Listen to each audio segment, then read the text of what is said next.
professor has just given you a research assignment.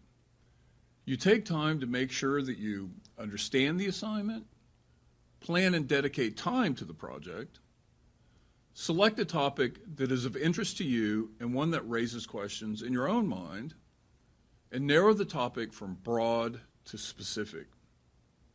First, you start stressing, but then you think about it a bit, and you realize that you actually conduct research on a daily basis. It might not be scholarly research, but it is research nevertheless. Yeah. For example, you want to go to the movies. That is, you have an information need. You begin an investigation to find, locate, evaluate, and summarize the information, meaning that you want to find out about the movie, who stars in it, what the critics and reviewers are saying, where it's playing, how much does it cost, and what time is it playing. Think of yourself as a detective conducting your own personal private investigation, going from source to discover information. You are the sleuth. Take out your spyglass, put on your detective hat, and go. With spyglass in hand, you begin to wonder, where do I begin? Well, let's begin at the beginning, okay? First, you may have heard your professor talk about the research process. But what is it, and what does it mean? The research process is a process of inquiry, that is, asking questions that reflect your thinking process. In other words, what am I thinking? The 5 W's are a good way to begin your thinking. Who, what, when, where, and why.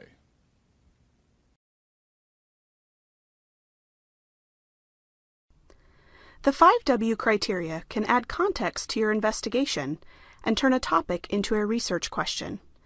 The who describes an individual or select population you are investigating.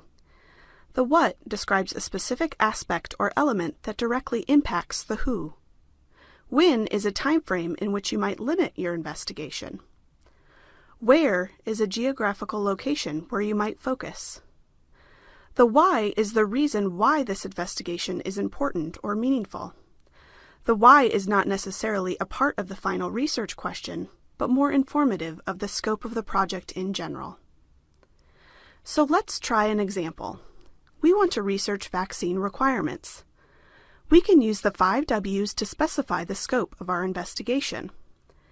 If we want to investigate mandatory flu vaccines for school children in Kansas, the who of our investigation is school children, and the what is mandatory flu vaccines. The when is the present, and the where is Kansas. And our research question becomes, should the flu vaccine be required for school children in Kansas? Consider your new research question in light of your investigation. Does it fit your task?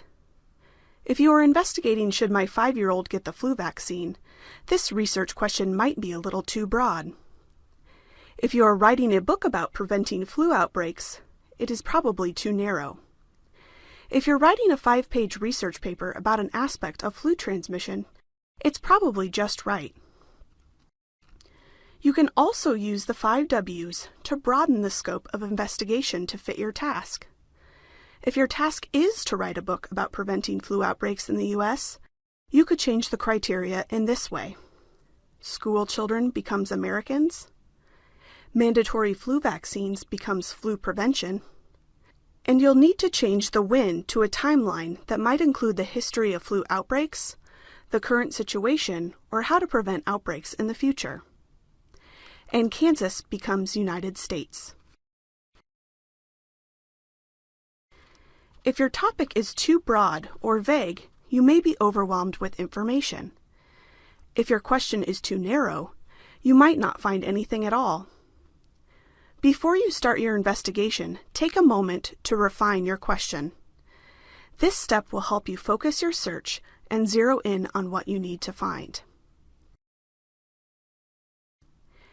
Imagine the universe of information available on a given topic as water escaping from a fire hose. You can use the 5W criteria to help make the flow more manageable.